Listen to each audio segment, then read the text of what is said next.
اعوذ باللہ السمیع العلیم من الشیطان اللعین الرجیم بسم اللہ الرحمن الرحیم الحمد للہ الاول بلا اول کان قبلہ والآخر بلا آخر یکون بعدہ الذي قصرت عن رؤيته ابصار الناظرین وعجزت عن نعته اوهام الواصفین ثم الصلاة والسلام على اشرف الانبیاء والمرسلین وخاتم النبیین سیدنا و نبینا و مولانا و مولا الثقلین جد الحسن والحسین ابی القاسم محمد اللہم صلی علی محمد و آل محمد وعلى آله الطيبين الطاهرين المعصومين المنتجبين المنتخبين الميامين الذين أذهب الله عنهم الرجس وطهرهم تطهيرا اللهم صل على محمد وآل محمد واللعنة الدائمة على أعدائهم من يوم ظلمهم إلى قيام يوم الدين أما بعد فقد قال رسول الله صلى الله عليه وآله وسلم إن الله جعل لأخي علي بن أبي طالب فضائل لا تحصى كثرة فمن قرأ فضيلة من فضائله مقرا بها غفر الله ما تقدم من ذنبه وما تأخر ثم قال النظر إلى وجه علي عبادة وذكره عبادة ولا يقبل الله إيمان عبد إلا بولايته والبراءة من أعدائه صلاة پڑھیں محمد و آل محمد اللهم صل على محمد و آل محمد آج کا درس ہے مولا کائنات امیر المؤمنین علی بن ابی طالب علیہ السلام کے فضائل کے بارے میں ہے۔ مولا کائنات کی ہستی وہ ہستی ہے کہ جن کی سیرت کا اور جن کی زندگی کا ہر گوشہ فضائل سے بھرا ہوا ہے، یعنی مولا کی سیرت کا کوئی ایسا پہلو نہیں ہے جس میں کوئی فضیلت نہ ہو۔ سیرت کا ہر پہلو، زندگی کا ہر گوشہ فضیلت سے بھرا ہوا ہے، فضیلت کا مرقع ہے۔ مولا کائنات کی ہستی وہ ہستی ہے کہ جن کا سونا فضیلت ہے، جن کا اٹھنا فضیلت ہے، جن کی نماز فضیلت ہے، جن کا جہاد فضیلت ہے، جن کا حج انجام دینا فضیلت ہے، جن کی زکوٰۃ دینا فضیلت ہے۔ غرض یہ کہ زندگی کا ہر پہلو فضیلت سے بھرا ہوا ہے، اور یہ فضائل تو وہ ہیں جو ہمارے سامنے آشکار ہو گئے ہیں۔ کتنے ہی فضائل ایسے ہیں کہ جو ہمارے سامنے آشکار نہیں ہوئے۔ کثرت فضائل کے بارے میں خود مسلمانوں کا اعتراف ہے، یہاں تک کہ ریاض النظرہ میں ابن خطاب سے روایت ہے کہ وہ کہتے ہیں کہ قال رسول اللہ صلی اللہ علیہ وآلہ وسلم اللہم صل علی محمد وآل محمد۔ جب بھی حضور کا نام آئے تو صلوات جو ہے وہ بلند آواز سے پڑھا کریں۔ اللہم صل علی محمد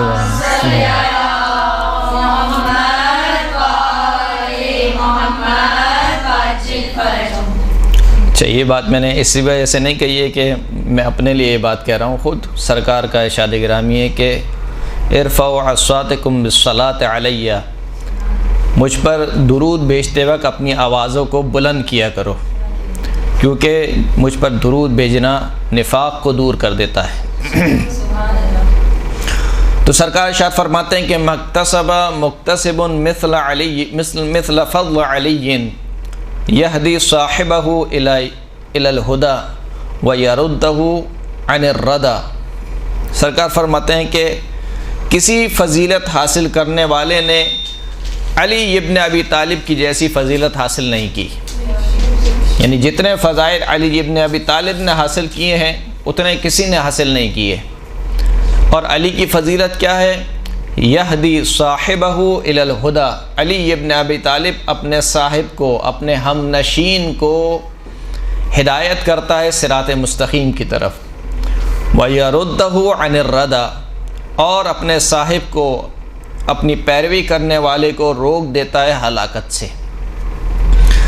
اسی طریقے سے المستدرک علی الصحیحین میں محمد ابن منصور کہتا ہے کہ میں نے مسلمانوں کے امام احمد ابن حنبل کے صحاح ستہ میں سے، جن کی ایک کتاب مسند احمد ابن حنبل مشہور ہے، وہ کہتا ہے کہ میں نے احمد ابن حنبل کو کہتے ہوئے سنا کہ وہ کہہ رہے تھے کہ ما جاء لأحد من اصحاب رسول اللہ صلی اللہ علیہ وآلہ وسلم من الفضائل ما جاء لعلی ابن ابی طالب، رسول اللہ کے فضائل میں سے، رسول اللہ کے اصحاب میں سے کسی کے لیے بھی اتنے فضائل احادیث میں وارد نہیں ہوئے کہ جتنے علی ابن ابی طالب علیہ الصلوۃ والسلام کے لیے وارد ہوئے ہیں۔ کتاب استیعاب میں نقل ہوا کہ لم یروى فی فضائل احد من الصحابۃ بالاسانید الحسان ما روی فی فضائل علی ابن ابی طالب، فرماتے ہیں کہ کسی بھی صحابی کے لیے اچھی اسناد کے ساتھ، حسن اسناد کے ساتھ، جن کی سند حسن ہو، قابل قبول ہوں، حسن اسناد کے ساتھ کسی بھی صحابی کے لیے اتنے فضائل نقل نہیں ہوئے کہ جتنے علی ابن ابی طالب کے لیے نقل ہوئے ہیں۔ یعنی اس میں دو باتیں ہیں، ایک بات تو یہ ہے کہ جتنے فضائل علی کے لیے نقل ہوئے کسی کے لیے نہیں ہوئے، دوسری بات یہ ہے کہ علی کے جتنے فضائل نقل ہوئے ہیں وہ سب صحیح سند کے ساتھ نقل ہوئے ہیں، حسن سند کے ساتھ نقل ہوئے ہیں۔ دوسروں کے فضائل بھی نقل ہوئے ہیں، جیسے کہ مسلمان ہمیں سناتے بھی ہیں، لیکن ان کے فضائل کی کوئی سند جو ہے وہ ضعیف ہے۔ مثال کے طور پر مشہور روایت ہے جو مسلمان اکثر پڑھتے بھی ہیں کہ اگر میرے بعد کوئی نبی ہوتا تو فلاں صحابی ہوتا، یا مثال کے طور پر کہا گیا کہ خلیفہ اول اور خلیفہ دوم جنت کے بوڑھوں کے سردار ہیں۔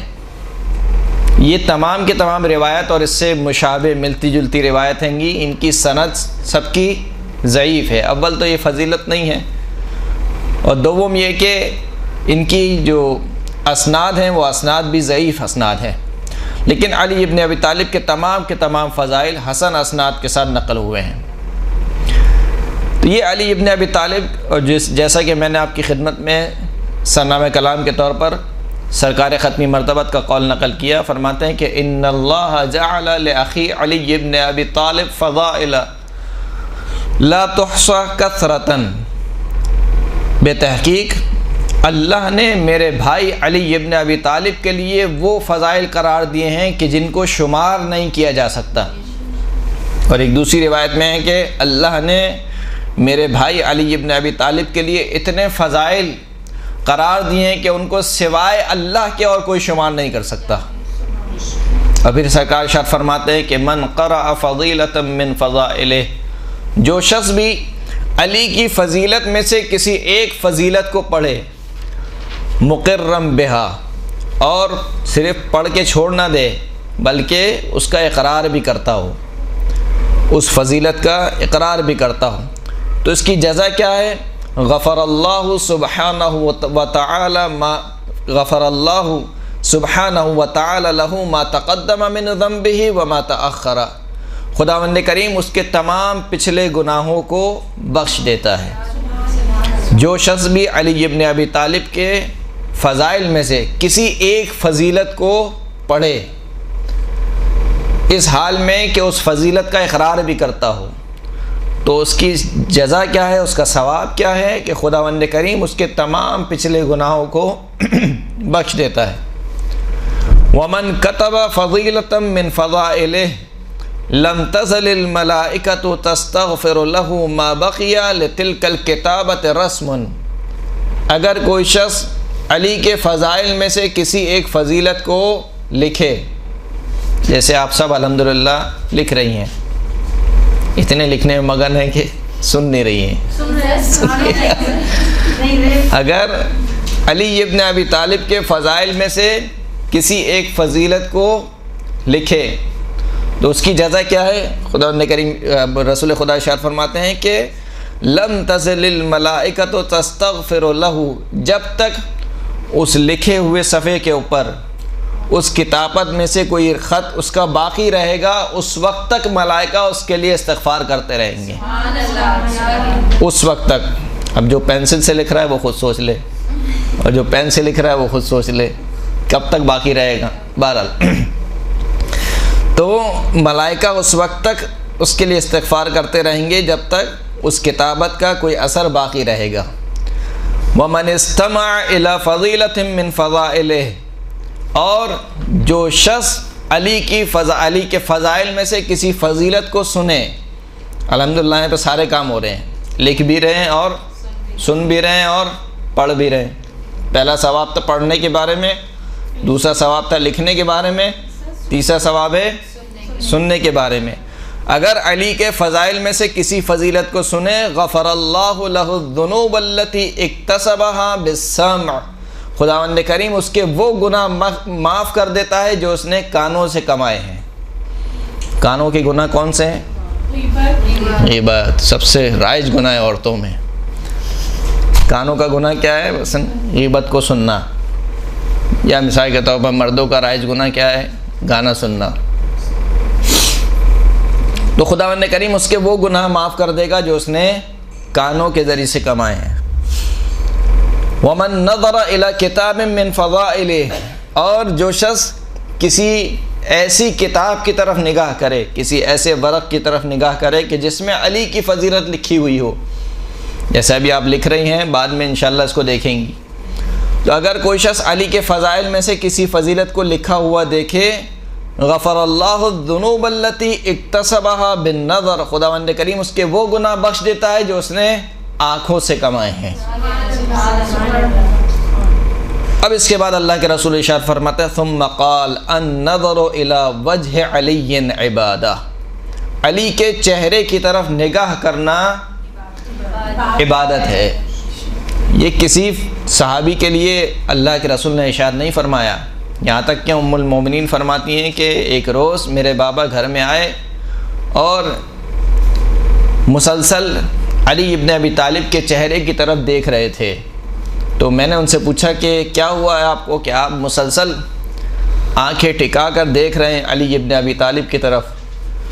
تو میرے بابا نے کہا کہ کیا تو نے رسول اللہ کا یہ قول نہیں سنا کہ النظر الی وجہ علی عبادہ، کہ علی کے چہرے کو دیکھنا عبادت ہے۔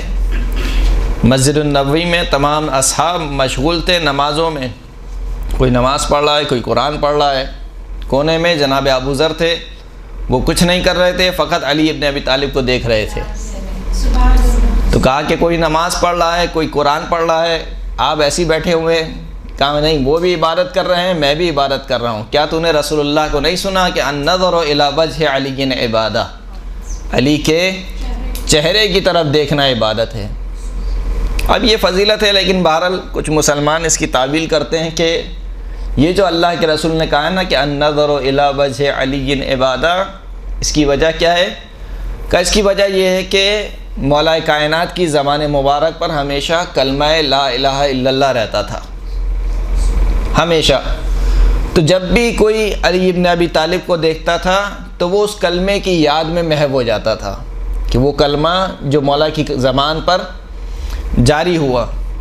اب بہرحال روایت میں تو ایسی کوئی چیز ذکر نہیں ہوئی کہ علی ابن ابی طالب کے چہرے کو اس لیے دیکھنا عبادت ہے کہ اس کے دیکھنے سے کلمہ توحید یاد آ جاتا ہے، لیکن کم از کم اتنا تو پتہ چل گیا کہ علی کا چہرہ وہ ہے جو توحید کا آئینہ دار ہے، کہ جو توحید کو بیان کرنے والا ہے۔ پھر فرمایا کہ ذکرہ عبادہ، علی کا ذکر بھی عبادت ہے۔ ولا يقبل اللہ ایمان عبد، خداوند کریم کسی بندے کا ایمان قبول نہیں کرے گا الا بولایتہ، مگر علی کی ولایت کے سبب، والبراءۃ من اعدائہ، اور پھر فقط ولایت کا ہونا کافی نہیں ہے، علی کے دشمنوں سے براءت بھی رکھے، اظہار بیزاری بھی کرے۔ صرف علی کو مان لینا کافی نہیں ہے، علی کے دشمنوں کو نہ ماننا بھی ضروری ہے۔ تو یہ علی ابن ابی طالب کے فضائل ہیں کہ جو کثرت کے اعتبار سے قابل شمار نہیں ہے. ہر فضیلت پر ثواب خداوند کریم عطا کر رہا ہے. یہاں تک کہ علی کو دیکھنا عبادت ہے، علی کا ذکر عبادت ہے. زینوا مجالسکم بذکر علی ابن ابی طالب، اپنی مجالس کو زینت بخشو. کس کے ذکر سے؟ علی کے ذکر سے اپنی مجالس کو زینت بخشو. یعنی وہ ذکر کتنا بلند ہوگا کہ جس کے متعلق خود اللہ کے رسول کہہ رہے ہیں کہ اپنی مجالس کو علی کے ذکر سے مزین کرو، زینت بخشو. ممکن ہے کہ کسی کے ذہن میں سوال آئے کہ بھلا کیوں نہ ہم اپنی مجالس کو اللہ کے ذکر سے مزین کریں. اللہ کا ذکر بہرحال خداوند کریم ہے، وہ خداوند کریم کہ جس نے علی کو فضائل عطا کیے ہیں. علی ابن ابی طالب کے پاس جو کچھ ہے وہ سب کس کا دیا ہوا ہے؟ اللہ کا دیا ہوا ہے. اللہ کمال مطلق ہے، کمال مطلق. اس کے فضائل اللہ کے فضائل کسی کے دیے ہوئے نہیں ہیں. اہل بیت اطہار کے فضائل کس کے دیے ہوئے ہیں؟ اللہ کے دیے ہوئے ہیں. اہل بیت اطہار نے اپنے آپ کو اس اہلیت پر پہنچایا ہے کہ جس سے اللہ نے ان کو فضائل عطا کیے ہیں. تو کیوں نہ ہم اللہ کا ذکر کریں بجائے اس کے کہ ہم علی کا ذکر کریں. تو معصوم ارشاد فرماتے ہیں کہ ان ذکرنا من ذکر اللہ و ان ذکر عدونا من ذکر الشیطان. بتحقیق ہمارا ذکر اللہ کا ذکر ہے اور ہمارے دشمنوں کا ذکر شیطان کا ذکر ہے. مجتمع قوم فی مجلس لم یذکروا اللہ ولم یذکرنا الا کان ذلک المجلس حسرۃ علیہم یوم القیامہ. کوئی قوم بھی کسی مجلس میں اکٹھے بیٹھتی نہیں ہے، جمع نہیں ہوتی ہے، ایسی مجلس کہ جس میں نہ اللہ کا ذکر ہو اور نہ ہم محمد اور آل محمد کا ذکر ہو. صلی علی محمد و آل محمد. فرماتے ہیں کہ یہ جو مجلس ہے، یہ جو محفل ہے کہ جس میں نہ اللہ کا ذکر ہو رہا ہے نہ ہمارا ذکر ہو رہا ہے، یہ محفل، یہ مجلس ان مجلس میں بیٹھنے والوں کے لیے قیامت کے دن حسرت بن جائے گی. یعنی کیا مطلب حسرت بن جائے گی؟ یعنی وہ حسرت کریں گے کہ کاش ہم اس طریقے سے نہ بیٹھتے، کاش ہم بیٹھ رہے تھے ادھر کی فضول گفتگو کر رہے تھے. اکثر ایسا ہوتا ہے کہ ہم آپس میں بیٹھتے ہیں دوست احباب کے ساتھ اور گفتگو کرتے چلے جاتے ہیں، یا تو اگر مثال کے طور پر گناہ نہ بھی ہو تب بھی لا حاصل گفتگو ہوتی ہے، بغیر معنی اور بغیر فائدے کی گفتگو. مومن وہ ہوتا ہے کہ جس کا کلام بامانی ہوتا ہے، جس کی گفتگو بامانی ہوتی ہے. تو بسا اوقات انسان بیٹھتا ہے، گفتگو کرتا چلا جاتا ہے، یہاں تک کہ وہ گفتگو آہستہ آہستہ جو شروع ہوئی تھی حلال سے کھنچ کر آ جاتی ہے کہاں پر؟ حرام کی طرف. ہوتا ہے یا نہیں ہوتا ہے؟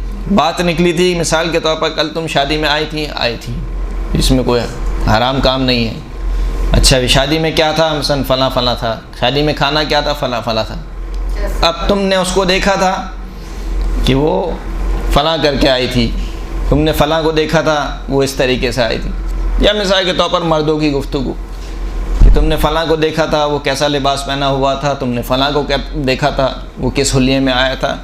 تو بہرحال ایسی گفتگو کرنے سے بہتر ہے کہ انسان اللہ کا ذکر کرے یا محمد اور آل محمد کا ذکر کرے.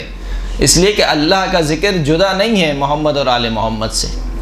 اللہ کا ذکر اگر کوئی شخص محمد اور آل محمد کا ذکر کر رہا ہے، اس کا مطلب یہ ہے کہ وہ اللہ کا ذکر کر رہا ہے.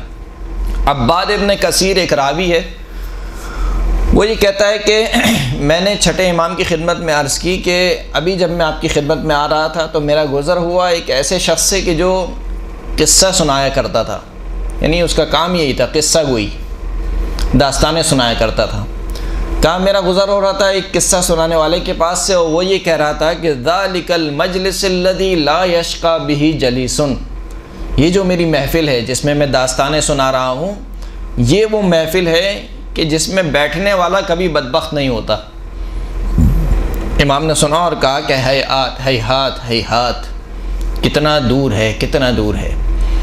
پھر امام نے فرمایا کہ ان للہ ملائکۃ سیاحین سوى الکرام الکاتبین، خداوند کریم کے کچھ ملائکہ ہیں جو سیر کرتے ہیں۔ سیاحین سیاحت سے نکلا ہے، سیر کرتے ہیں۔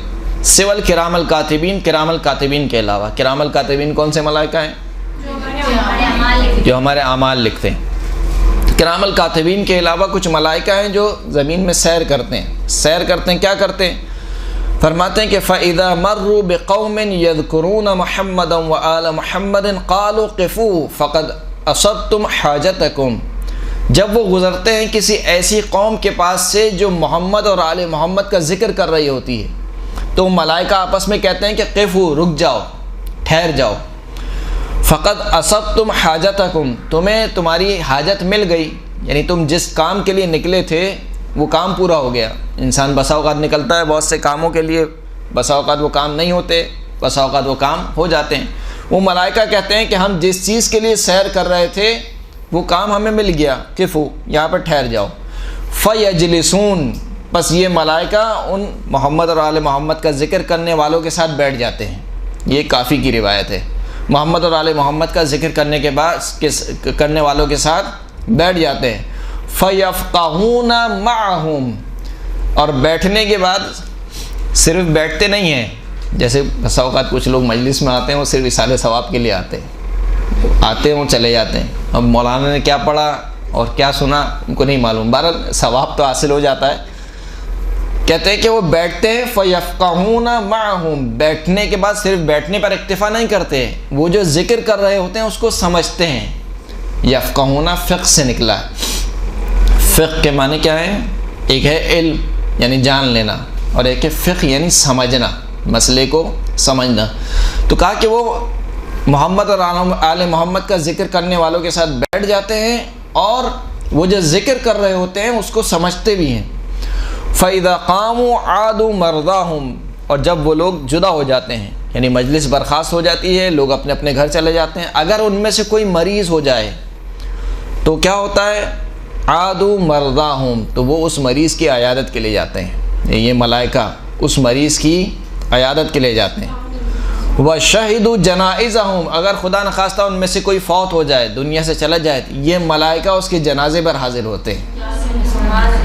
فَذَلِكَ الْمَجْلِسِ الَّذِي لَا يَشْقَى بِهِ جَلِيسٌ، بے تحقیق یہ وہ مجلس ہے، چھٹے امام فرمانے، یہ وہ مجلس ہے کہ جس میں بیٹھنے والا کبھی بھی بدبخت نہیں ہوتا۔ یعنی محمد اور آل محمد کا ذکر وہ ہے، چاہے فضائل کے اعتبار سے ہو، چاہے اخلاقیات کے حوالے سے ہو، اگر جس مجلس میں محمد اور آل محمد کا ذکر ہو رہا ہے وہ مجلس ایسی ہے کہ جس میں بیٹھنے والا کبھی بھی بدبخت نہیں ہوگا۔ ایک صلاۃ پڑھے محمد و آل محمد پر۔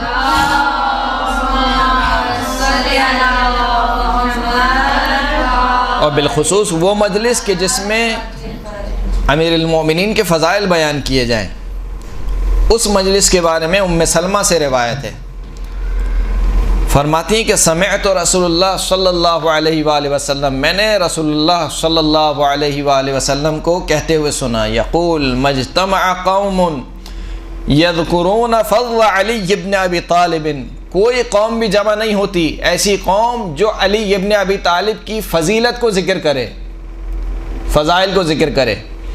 آج کل تھوڑا سا یہ بھی چل گیا ہے کہ یہ مولانا تو فقط فضائل ہی پڑھتے ہیں، یا اس مجلس میں تو فقط فضائل ہی بیان ہوتے ہیں، تو افراط و تفریط نہیں ہونی چاہیے، فضائل بھی بیان ہونے چاہیے، اخلاقیات بھی بیان ہونی چاہیے، جو معاشرے کی ضرورت ہے وہ بھی بیان ہونے چاہیے، لیکن اس کا یہ مطلب نہیں ہے کہ اگر فضائل بیان ہو رہے ہیں تو وہ مجلس نہیں ہے، بلکہ اصل تو مجلس ہی وہی ہے، زینوا مجالسکم بذکر علی بن ابی طالب۔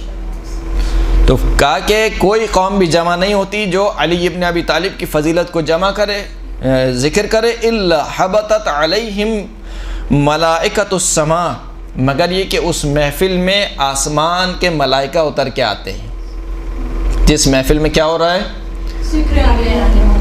علی کی فضیلت بیان ہو رہی ہے۔ ابھی ہم کیا کر رہے ہیں؟ مولا کائنات کی فضیلت بیان کر رہے ہیں۔ جب فضیلت بیان ہوتی ہے تو اس محفل میں ملائکہ نازل ہوتے ہیں، حتی تحف بہم، یہاں تک کہ وہ ملائکہ ان مجلس میں بیٹھنے والے تمام افراد کو اپنے گھیرے میں لے لیتے ہیں۔ فَإِذَا صلی علی محمد فَإِذَا تَفَرَّقُوا عُرِجَتِ الْمَلَائِكَةُ إِلَى السَّمَاءِ، جب وہ مجلس برخاست ہوتی ہے اور لوگ اپنے اپنے گھروں کو چلے جاتے ہیں، تو یہ جو ملائکہ جو آسمان سے اترے ہوتے ہیں یہ دوبارہ آسمان کی طرف پلٹ جاتے ہیں۔ فَيَقُولُ لَهُمُ الْمَلَائِكَةُ، بس ملائکہ ان سے کہتے ہیں اِنَّا نَشُمُّ مِنْ رَائِحَتِكُمْ مَا لَا نَشُمُّهُ مِنَ الْمَلَائِكَةِ، جب یہ آسمان پر واپس لوٹ کے جاتے ہیں تو کچھ ملائکہ سے ملاقات کرتے ہیں، تو وہ جو ملائکہ ان سے ملاقات کرتے ہیں وہ کہتے ہیں کہ ہمیں تمہارے پاس سے ایسی خوشبو آ رہی ہے جو ہمیں دوسرے ملائکہ کے پاس سے نہیں آ رہی۔ تو یہ ملائکہ کہتے ہیں جو نیچے سے زمین سے آسمان کی جانب گئے ہیں، کہتے ہیں کہ فَيَقُولُونَ كُنَّ عِنْدَ قَوْمٍ يَذْكُرُونَ مُحَمَّدًا وَأَهْلَ بَيْتِهِ، ہم ایسی قوم کے پاس تھے کہ جو محمد اور اہل بیت محمد علیہ السلام کا ذکر کر رہی تھی۔ فَعَلَقَ عَلَيْنَا مِنْ رِيحِهِمْ، پس ان کی خوشبو ہم سے مس ہو گئی۔ فَتَعَطَّرْنَا، پس ہم ان کی خوشبو سے معطر ہو گئے۔ فَيَقُولُونَ، تو وہ ملائکہ کہتے ہیں کہ اِهْبِطُوا بِنَا إِلَيْهِمْ، ہمیں بھی ان کی طرف لے چلو، یعنی جس مجلس سے ابھی تم اٹھ کے آ رہے ہو ہمیں بھی اس محفل میں لے چلو۔ تو یہ ملائکہ جواب دیتے ہیں فَيَقُولُونَ تَفَرَّقُوا، وہ مجلس تو برخاست ہو گئی، سب اپنے اپنے گھروں کو چلے گئے۔ تو پھر ملائکہ کہتے ہیں کہ اِهْبِطُوا بِنَا حَتَّى تَعَطَّرَ بِذَلِكَ الْمَكَانِ حَتَّى نَتَعَطَّرَ بِذَلِكَ الْمَكَانِ، یہ ملائکہ کہتے ہیں کہ اگر وہ لوگ اپنے گھروں کو چلے بھی گئے ہیں پھر بھی ہمیں اس جگہ پر لے چلو کہ جہاں پر علی کے فضائل ذکر ہو رہے تھے، کہ ہم اس جگہ سے اپنے آپ کو معطر کر لیں گے۔ صلوات پڑھیں محمد و آل محمد۔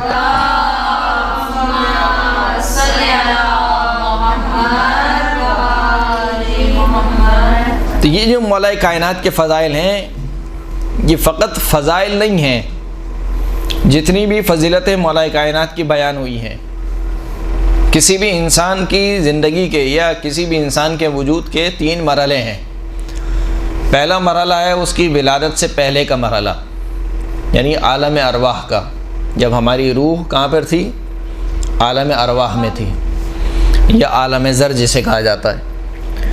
پہلا مرحلہ وہاں کا، یا وہ جو بھی عالم ہے بہرحال وہاں کا ایک مرحلہ ہے۔ دوسرا مرحلہ ہے اس دنیا میں آ جانے کے بعد کا مرحلہ، یعنی دنیاوی زندگی۔ اور تیسرا مرحلہ ہے اس دنیا سے رخصت ہونے کے بعد کا مرحلہ۔ یہ 3 مرحلے ہیں، ولادت سے پہلے کا مرحلہ جسے ہم عالم ذر یا عالم ارواح کہتے ہیں، ولادت کے بعد کا مرحلہ جو کہ دنیاوی زندگی ہے، اور پھر اس کے بعد مر جانے کے بعد جو برزخ سے لے کر محشر تک، قیامت تک کا مرحلہ ہے۔ یہ 3 مرحلے ہیں۔ سوائے اہل بیت کے آپ کو کوئی ایسا فرد نہیں ملے گا کہ جس کے وجود کے یہ تینوں مرحلے فضیلتوں سے بھرے ہوئے ہوں، سوائے اہل بیت اطہار کے۔ یعنی اہل بیت اطہار کی ہستیاں وہ ہستیاں ہیں کہ ولادت سے پہلے بھی بافضیلت ہیں، ولادت کے بعد بھی بافضیلت ہیں، اور اس دنیا سے رخصت ہونے کے بعد بھی بافضیلت ہیں۔ لہذا روایت نقل ہوتی ہے، ایک صلوات پڑھیں محمد و آل محمد۔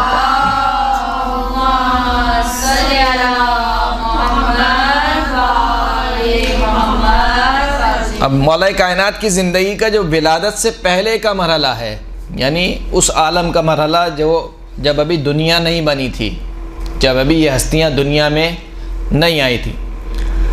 انس بن مالک سے روایت ہے کہ وہ کہتے ہیں کہ ایک روز رسول اللہ نے ہمارے ساتھ نماز فجر ادا کی اور اس کے بعد اپنا رخ انور ہماری طرف کیا، تو میں نے اللہ کے رسول سے کہا کہ قرآن مجید کی ایک آیت ہے، اس کی تفسیر بیان فرما دیجئے۔ کہ وہ آیت کون سی ہے؟ اولئک مع الذین انعم اللہ علیہم من النبیین والصدیقین والشہداء والصالحین وحسن اولئک رفیقا، کہ جو شخص بھی اللہ کی اطاعت کرے، اللہ کے رسول کی اطاعت کرے، من یطع اللہ والرسول، جو اللہ کے اور اللہ کے رسول کی اطاعت کرے اس کی جزا کیا ہوگی؟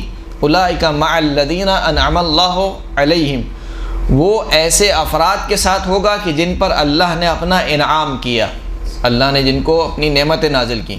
وہ کون لوگ ہیں جن پر اللہ نے اپنا انعام کیا؟ من النبیین، وہ نبیوں کے ساتھ ہوگا، والصدیقین، وہ صدیقوں کے ساتھ ہوگا، والشہداء، شہداء کے ساتھ ہوگا، والصالحین، اور صالح افراد کے ساتھ ہوگا، وحسن اولئک رفیقا، اور ہم نشینی کے اعتبار سے یہ افراد کتنے ہی اچھے ہیں۔ یعنی اگر کسی کی ہم نشینی اختیار کی جائے تو وہ یا نبی ہو یا صدیق ہو یا شہید ہو یا صالح بندہ ہو، ان کی ہم نشینی کتنی اچھی ہم نشینی ہے۔ کہا کہ یا رسول اللہ اس آیت کی تفسیر فرما دیجئے، تو اللہ کے رسول نے کہا کہ نبیون سے مراد میں ہوں، صدیقون سے مراد میرا بھائی علی بن ابی طالب ہے، شہداء سے مراد میرے چچا جناب حمزہ ہیں، صالحون سے مراد میری بیٹی فاطمہ الزہرا سلام اللہ علیہا اور ان کے دونوں بیٹے امام حسن علیہ السلام اور امام حسین علیہ السلام۔ صلی اللہ علیہ محمد وآل محمد۔ اب جب اتنا سنا تو اس محفل میں رسول اللہ کے چچا بھی موجود تھے، جناب عباس۔ وہ ایک دم سے کھڑے ہوئے اور رسول اللہ کے آگے آ کے بیٹھ گئے اور کہا کہ یا رسول اللہ، کیا ہم، یعنی خود اپنے آپ کو کہہ رہے ہیں، ہم اور آپ اور علی اور ان کا جناب فاطمہ الزہرا سلام اللہ علیہا اور جناب حسن علیہ السلام، امام حسین علیہ السلام، کیا ہم اور یہ افراد کیا ایک ہی نسل سے نہیں ہیں؟ یعنی بہرحال ہے، سلسلہ نسب تو ایک ہی ہے۔ تو اللہ کے رسول نے کہا کہ کیف ذالک یا عم، کیوں آپ یہ سوال کر رہے ہیں؟ فرمایا کہ کیونکہ آپ نے جب بات آئی صالحین کی یا مثال کے طور پر صدیقین کی تو آپ نے تعارف کرایا اہل بیت اطہار کے ذریعے سے، فاطمہ کے ذریعے سے، حسن کے ذریعے سے، حسین کے ذریعے سے، علی ابن ابی طالب کے ذریعے سے۔ اس میں ہمارا کہیں ذکر نہیں ہے۔ جناب عباس کہتے ہیں کہ ہمارا کہیں ذکر نہیں ہے، حالانکہ ہم ایک ہی نسل سے۔ تو اب اللہ کے رسول نے فرمایا فتبسم النبی، اللہ کے رسول نے مسکرائے، تبسم ظاہر کی، فرمایا کہ جہاں تک تمہارا یہ قول ہے کہ کیا ہم ایک نسل سے نہیں ہیں، تو ہم ایک نسل سے ہیں، لیکن ان اللہ تعالی خلقنی وعلیا وفاطمۃ والحسن والحسین قبل ان یخلق اللہ آدم حین لا سماء مبنیہ ولا ارض مدحیہ ولا ظلمۃ ولا نور ولا جنت ولا نار ولا شمس ولا قمر۔ اللہم صلی علی محمد وآل محمد۔ لیکن اے میرے چچا، اللہ نے جب مجھے خلق کیا، علی کو خلق کیا، فاطمہ کو، حسن کو اور حسین کو کب خلق کیا؟ قبل اس کے کہ اللہ حضرت آدم کو خلق کرتا، قبل اس کے کہ آسمان کو خلق کرتا، قبل اس کے کہ زمین کے فرش کو بچھاتا، قبل اس کے کہ تاریکی کو خلق کرتا، قبل اس کے کہ نور کو خلق کرتا، قبل اس کے کہ جنت کو خلق کرتا، قبل اس کے کہ جہنم کو خلق کرتا، قبل اس کے کہ سورج اور چاند کو خلق کرتا۔ ان تمام خلقت سے پہلے اللہ نے ہماری خلقت کو رکھا۔ کس کی خلقت کو؟ محمد اور آل محمد کی خلقت۔ فقال عباس، جناب عباس نے کہا کیف کان بدء خلقکم یا رسول اللہ، آپ کی خلقت کیسے ہوئی، ابتدا کیسے ہوئی؟ تو اللہ کے رسول نے فرمایا کہ یا عمی، اے میرے چچا، لما اراد اللہ تعالی ان یخلقنا تکلم بکلمۃ خلق منها نورا ثم تکلم به کلمۃ فخلق منها روحا فمزج النور بالروح فخلقنی واخی علی وفاطمۃ والحسن والحسین فكنا نسبح اللہ حین لا تسبیح ونقدسه حین لا تقدیس۔ فرماتے ہیں کہ اے میرے چچا، اللہ نے جب ہمیں خلق کرنا چاہا تو ایک کلمہ ایجاد کیا، اس کلمے سے نور خلق ہوا، پھر دوبارہ ایک کلمہ کہا تو اس کلمے سے روح خلق ہوئی، پھر اللہ نے اس نور کو اس روح سے ملا دیا۔ جب وہ نور اس روح سے مل گیا تو پھر اس کے بعد اللہ نے اس ملے جلے مادے سے، کس ملے جلے مادے سے؟ نور اور روح کے ملے جلے مادے سے اللہ نے خلق کیا۔ کس کو؟ اللہ نے خلق کیا مجھ کو، میرے بھائی فاطمہ کو اور حسن کو اور حسین کو اور جب اللہ نے ہم پنجتن پاک کو خلق کر دیا تو کننا نسبح اللہ حین لا تسبیح، ہم نے اس وقت اللہ کی تسبیح کی جب کوئی تسبیح نہیں تھی۔ یعنی کیا مطلب؟ یعنی ہم نے فرشتوں کو دیکھ کر اللہ کی تسبیح نہیں کی ہے، فرشتوں نے ہمیں دیکھ کر اللہ کی تسبیح کی ہے۔ جب تو کوئی مخلوق ہی نہیں تھی، یعنی ہمارے علاوہ کوئی تھا ہی نہیں، تو ہم نے اس وقت اللہ کی تسبیح کی جب کوئی اللہ کی تسبیح کرنے والا نہیں تھا، اور ہم نے اس وقت اللہ کی تقدیس بیان کی، اس کی قداست کو بیان کیا کہ جب اللہ کی کوئی تقدیس بیان کرنے والا نہیں تھا۔ پھر اس کے بعد اللہ کے رسول شاہ فرماتے ہیں فلما اراد اللہ، یہ روایت میں کس ضمن میں سنا رہا ہوں؟ مولا کائنات کی ولادت سے پہلے، یعنی عالم ارواح میں اس وقت کی فضیلت کو شمار کر رہے ہیں۔ پھر اللہ کے رسول فرماتے ہیں کہ جب اللہ نے چاہا کہ مخلوقات کو خلق کرے تو پھر اللہ نے میرے نور کو شگافتہ کیا، میرے نور سے عرش کے نور کو خلق کیا، اور نور کا عرش میرے نور سے ہے اور میرا نور عرش کے نور سے بہتر ہے۔ پھر اسی طریقے سے اللہ نے میرے نور، میرے بھائی علی ابن ابی طالب کے نور کو شگافتہ کیا، اور پھر علی کے نور سے ملائکہ کے نور کو خلق کیا۔ بس ملائکہ کا نور کس سے ہے؟ علی ابن ابی طالب کے نور سے ہے، اور میرے بھائی علی کا نور افضل ہے کس سے؟ ملائکہ کے نور سے۔ اسی طریقے سے میری بیٹی فاطمہ کے نور کو شگافتہ کیا، اور فاطمہ کے نور سے آسمانوں اور زمین کے نور کو خلق کیا۔ بس آسمان اور زمین کا نور کس سے ہے؟ فاطمہ الزہرا سلام اللہ علیہ کے نور سے۔ اور پھر میرے بیٹے حسن کے نور کو شگافتہ کیا، اور اس سے سورج اور چاند کے نور کو خلق کیا۔ بس سورج اور چاند کا نور کس سے ہے؟ حسن مجتبیٰ علیہ السلام سے۔ پھر میرے بیٹے حسین کا نور شگافتہ کیا، اور حسین کے نور سے جنت اور حور العین کے نور کو خلق کیا۔ بس جنت اور حور العین کا نور کس سے ہے؟ میرے بیٹے حسین کے نور سے۔ پھر روایت کہتی ہے کہ اللہ نے حکم دیا کہ اب تاریکی چھا جائے، یعنی نور کو خلق کرنے کے بعد اللہ نے کہا کہ اب تاریکی چھا جائے۔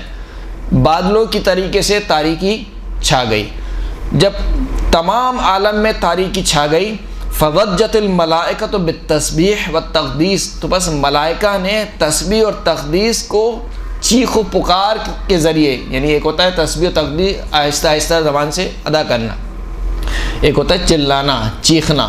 ملائکہ چیخنے لگے، لیکن چیخنے سے مراد یہ نہیں کہ فقط آواز نکالنے لگے، تسبیح اور تقدیس، یعنی اتنی بلند آواز سے تسبیح و تقدیس کی کہ گویا وہ چیخنے کی مانند لگ رہی تھی، اور کہنے لگے قالت الہنا و سیدنا منذ خلقتنا وعرفتنا هذه الاشباح لم نرى بوسا، اے خداوند کریم، اے ہمارے سید و سردار، جب سے تو نے ہمیں خلق کیا ہے اور جب سے تو نے ہمیں ان پنجتن پاک کی معرفت کرائی ہے، ہم نے کوئی برائی نہیں دیکھی۔ بس یہ کیسی تاریکی ہے جو اب چھا گئی ہے، ہم تجھے واسطہ دیتے ہیں ان پنجتن پاک کا، یعنی ان ہستیوں کا، ان انوار کا جو تو نے خلق کیے ہیں، کہ خداوند کریم ہم سے اس تاریکی کو دور کر دے۔ تو روایت کہتی ہے فَأَخْرَجَ اللَّهُ مِن نُّورِ ابْنَتِ فاطمہ قنادیل معلقۃ فی بطنان العرش فَأَزْهَرَتِ السَّمَاوَاتُ وَالْأَرْض، پس خداوند کریم میری بیٹی فاطمہ کے نور سے قندیلیں لٹکا دے گا، اس قندیلوں کے ذریعے سے آسمانوں اور زمین کیا ہو جائیں گے؟ منور ہو جائیں گے۔ ثم اشرقت بنورها فلأجل ذلك سمیت زہرا، اسی وجہ سے فاطمہ کو زہرا کہا گیا۔ صلی اللہ علیہ محمد۔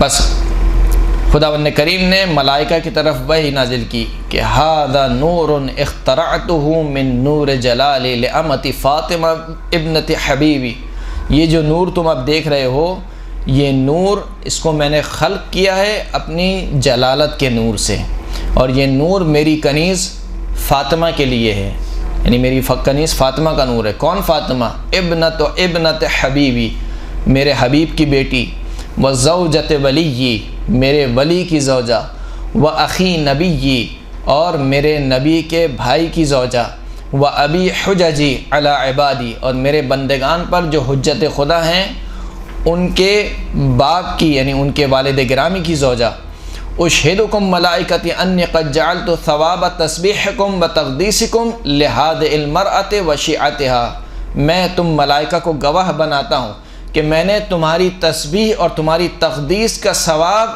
کس کے لیے قرار دیا ہے؟ میری اپنی اس کنیز فاطمہ کے لیے قرار دیا ہے، و شیعتها، اور فاطمہ کے شیعوں کے لیے قرار دیا ہے۔ صلی اللہ علیہ محمد وآل محمد۔ تو یہ مولا کائنات کی، یعنی اگرچہ کہ پنجرۃ پاک کا اس میں ذکر ہے، اس میں مولا کائنات بھی شامل ہے۔ تو مولا کائنات کا جو وہ حصہ جو ولادت سے پہلے کا حصہ ہے، اور پھر ولادت کا حصہ یعنی اس دنیا میں آ جانے کے بعد جو مولا کائنات کی فضیلت ہے، عموماً ولادت انسان کے اختیار میں نہیں ہوتی ہے، ولادت انسان کے اختیار میں نہیں ہے، اللہ کی مشیت ہے جس کو جہاں پیدا کر دے۔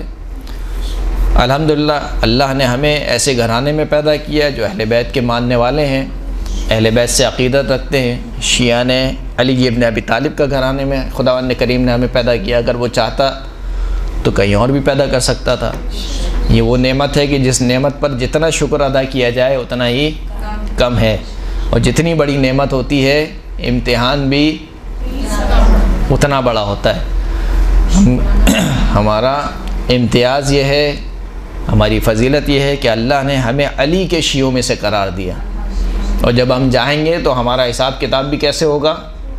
جیسے علی کے شیعوں کا ہونا چاہیے کہ اگر کوئی دوسرا گناہ کرے تو چلیں وہ گناہ کر رہا ہے، لیکن تم تو علی کے چاہنے والے ہو، وہ علی ابن ابی طالب کہ جس کا ایک لقب کیا ہے؟ امام المتقین، متقین کا امام ہے، تو تم کیسے علی ابن ابی طالب کو اپنا امام کہہ رہے ہو جبکہ تم میں تقوی نام کی ذرہ برابر بھی چیز نہیں ہے؟ بہرحال عموماً ولادت انسان کے اختیار میں نہیں ہے، اللہ جیسے چاہے جہاں چاہے انسان کو خلق کر دے، لیکن علی کی ولادت بھی بافضیلت ہے، علی کی ولادت بھی خداوند کریم نے بافضیلت رکھی ہے۔ یعنی ممکن تھا کہ خداوند کریم علی ابن ابی طالب کو عام بچوں کی طرح سے پیدا کر دیتا، جیسے عام بچے پیدا ہوتے ہیں ویسے علی ابن ابی طالب بھی پیدا ہو جاتے، لیکن علی ابن ابی طالب کی ولادت کو بھی اللہ نے ایک خاص انداز میں رکھا کہ روایت کہتی ہے کہ صحن کعبہ میں یزید ابن کعنب یہ روایت کرتا ہے کہ میں جناب عباس کے ساتھ بیٹھے ہوئے تھے، اور کچھ گروہ تھا جو کہ بنی عبد العزہ، یہ ایک قبیلے کا نام ہے، بنی عبد العزہ کے کچھ لوگ ہمارے ساتھ بیٹھے ہوئے تھے صحن کعبہ میں، یہاں تک کہ ہم نے دیکھا کہ ایک بی بی خانہ کعبہ کی طرف آ رہی ہیں اور وہ حاملہ ہے اور ان کو ولادت کی تکلیف ہو رہی ہے۔ اس بی بی نے خانہ کعبہ کے پاس آنے کے بعد خداوند کریم کی بارگاہ میں دعا کے لیے ہاتھ بلند کی اور کہا کہ یا ربی انی مؤمنۃ بک وبما جاء من عندک من رسل وکتب، اے میرے پروردگار میں تجھ پر ایمان لاتی ہوں اور جو بھی تیری جانب سے آیا ہے، چاہے رسولوں میں سے چاہے کتابوں میں سے، میں ان تمام چیزوں پر ایمان رکھتی ہوں۔ وَإِنِّي مُصَدِّقَةٌ بِكَلَامِ جَدِّ ابراہیم الخلیل، اور میں تصدیق کرنے والی ہوں اپنے جد حضرت ابراہیم کے کلام کی۔ الَّذِي بَنَا هَذَا الْبَيْتِ الْعَتِيقِ، جس نے یہ گھر بنایا ہے، یعنی حضرت ابراہیم جنہوں نے اس خانہ کعبہ کی تعمیر کی ہے۔ پس یہاں سے کیا پتہ چلتا ہے؟ جناب فاطمہ بنت اسد کون ہے؟ کافرہ ہیں یا مومنہ ہیں؟ مومنہ ہے۔ کیسی مومنہ ہے؟ اللہ پر ایمان رکھتی ہیں، تمام رسولوں پر ایمان رکھتی ہیں، جو کتابیں اللہ کی جانب سے آئی ہیں اس پر بھی ایمان رکھتی ہیں، اپنے جد حضرت ابراہیم کے کلام کی تصدیق کر رہی ہیں۔ تو حضرت فاطمہ بنت اسد جو کہ مومنہ ہیں اور زوجہ ہیں کس کی؟ جناب ابو طالب کی، جناب ابو طالب کی زوجہ ہیں۔ کب تک زوجہ رہیں؟ نہیں، جناب ابو طالب کی زوجہ ہیں۔ فاطمہ بنت اسد جناب ابو طالب کی زوجہ ہیں۔ کب تک زوجہ رہیں؟ کیا یہ ملتا ہے کہیں تاریخ میں کہ رسول خدا نے جناب ابو طالب کو حکم دیا ہو کہ تم اپنی بیوی کو چھوڑ دو؟ نہیں ملتا ہے۔ کیوں نہیں ملتا ہے؟ اس لیے کہ متفقہ ایک فقہی مسئلہ ہے کہ اگر دو میاں بیوی کافر ہوں اور بیوی ایمان لے آئے تو وہ خود بخود جدا ہو جاتی ہے، یعنی ان کے درمیان کیا ہو جاتا ہے؟ یہ طلاق ہو جاتی ہے خود بخود۔ پہلے تو کہا جاتا ہے کہ شوہر سے بھی اگر تم مثال کے طور پر ایمان لے آؤ، اگر وہ بھی ایمان لے آتے ہیں تو دونوں اسی طریقے سے میاں بیوی رہتے ہیں۔ لیکن اگر شوہر ایمان نہ لائے اور فقط بیوی ایمان لے آئے تو اسلام کا حکم کیا ہے کہ وہ دونوں آپس میں جدا ہو جائیں گے، وہ آپس میں نہیں رہ سکتے۔ لیکن یہاں پر فاطمہ بنت اسد اعلان کر رہی ہیں اپنے ایمان کا، کس وقت؟ جب مولا کائنات کی ولادت ہو رہی ہے، اور ولادت کے بعد یا اس کلمے کے بعد کہیں تاریخ میں نہیں ملتا کہ اللہ کے رسول نے جناب فاطمہ کو کہا ہو کہ اب تم ابو طالب سے جدا ہو جاؤ، کہیں نہیں ملتا۔ تو اگر خدا نخواستہ نعوذ باللہ علی کے والد جناب ابو طالب کافر ہوتے تو اللہ کے رسول حکم دیتے کہ اے فاطمہ بنت اسد تم تو ایمان لے آئی ہو لیکن تمہارا شوہر کافر ہے، نعوذ باللہ، اب تم آپس میں کیا ہو جاؤ؟ جدا ہو جاؤ۔ یہی سب سے بڑی دلیل ہے کہ جناب ابو طالب بھی مومن تھے اور جناب فاطمہ بنت اسد بھی مومن تھی۔ صلوات پڑھ دیجئے محمد و آل محمد پر۔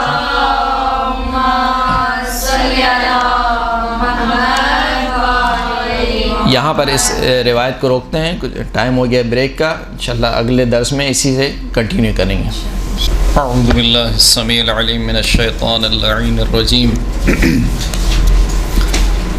بسم اللہ الرحمن الرحیم، الحمد للہ الاول بالاول کان قبلہ والآخر بالآخر یکون بعدہ، الذي قصرت عن رؤيته أبصار الناظرين وعجزت عن نعته أوهام الواصفين، ثم الصلاة والسلام على أشرف الأنبياء والمرسلين وخاتم النبيين سيدنا ونبينا ومولانا أبي القاسم محمد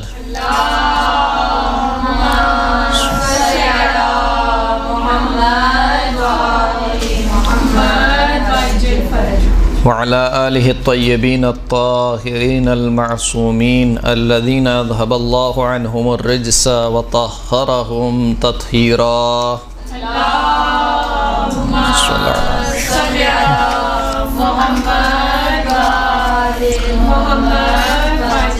واللعنة الدائمة على أعدائهم من يوم ظلمهم إلى قيام يوم الدين، أما بعد، وقد قال الله سبحانه وتعالى في كتابه المجيد والفرقان الحميد وهو أصدق الصادقين وقوله الأحسن، بسم الله الرحمن الرحيم، وإذ ابتلى إبراهيم ربه بكلمات فأتمهن قال إني جاعلك للناس إماما قال ومن ذريتي قال لا ينال عهد الظالمين۔ صلاة پڑھے محمد و آل محمد۔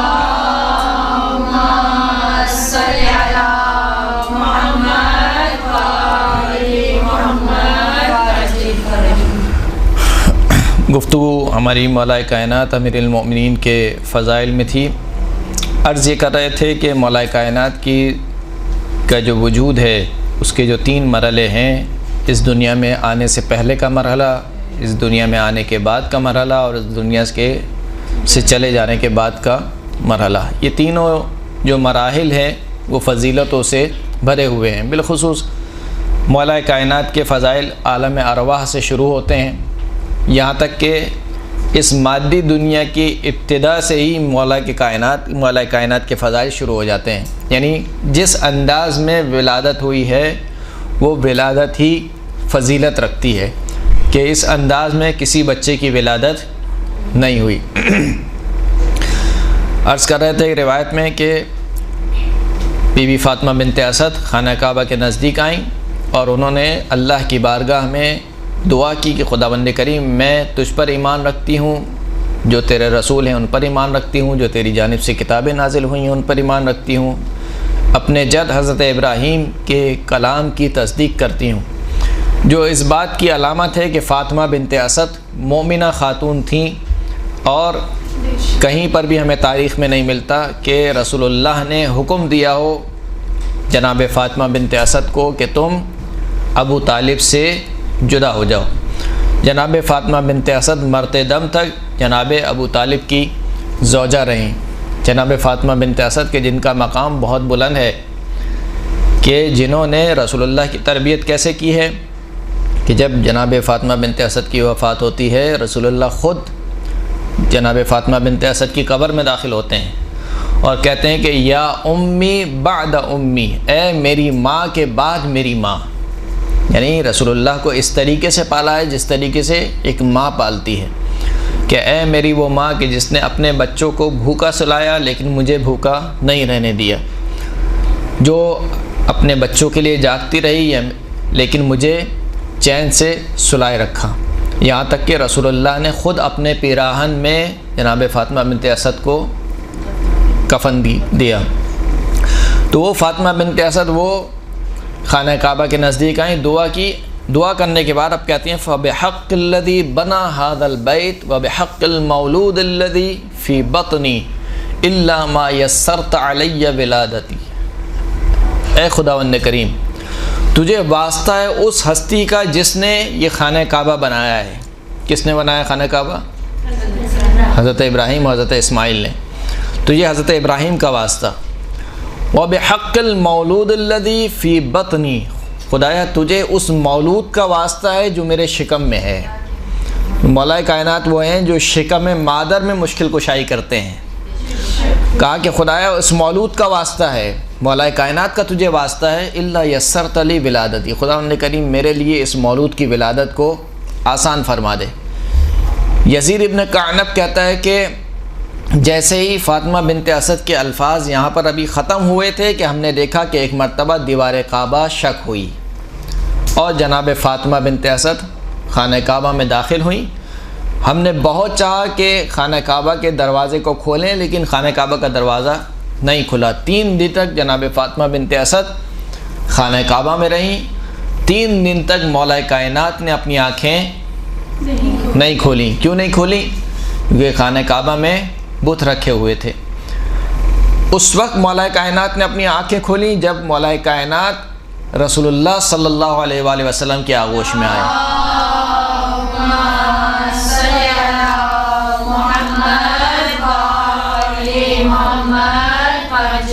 گویا مولا کائنات یہ چاہتے تھے کہ اس دنیا میں آنے کے بعد سب سے پہلا دیدار اس ہستی کا ہونا چاہیے کہ جس کے صدقے میں یہ کائنات بنی ہے۔ تو رسول اللہ کا دیدار کیا، 3 دن تک خانہ کعبہ میں رہے، تو 3 دن تک کھانا کہاں سے آتا رہا؟ بی بی فاطمہ بنت اسد کے لیے کھانا جنت سے آتا رہا، جنت سے بھی جنت کا آیا ہوا کھانا بی بی فاطمہ تناول فرماتی رہیں۔ پھر اس کے بعد جب جناب فاطمہ بنت اسد باہر نکلتی ہیں خانہ کعبہ سے تو کہتے ہیں کہ انی فضلت علی ما تقدمنی من النساء، مجھے ان تمام عورتوں پر فضیلت حاصل ہے جو مجھ سے پہلے آئی ہیں۔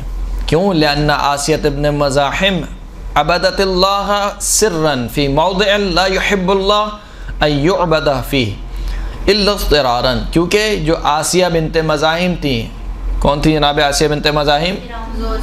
زوجہ فرعون کی زوجہ نے اللہ کی عبادت تو کی لیکن چھپ کر کی، اور ایسی جگہ پر کی کہ جہاں پر اللہ پسند نہیں کرتا تھا کہ اس کی عبادت کی جائے، مگر یہ کہ مجبوری کے عالم میں۔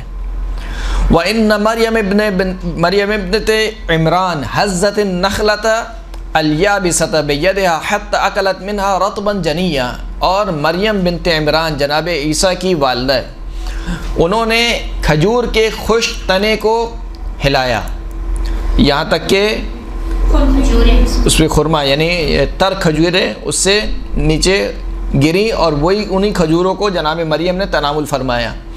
وَإِنِّي دَخَلْتُ بَيْتَ اللَّهِ الْحَرَامِ، جبکہ میں اللہ کے گھر میں داخل ہوئی ہوں، یعنی میں نے کہاں پر عبادت کی ہے؟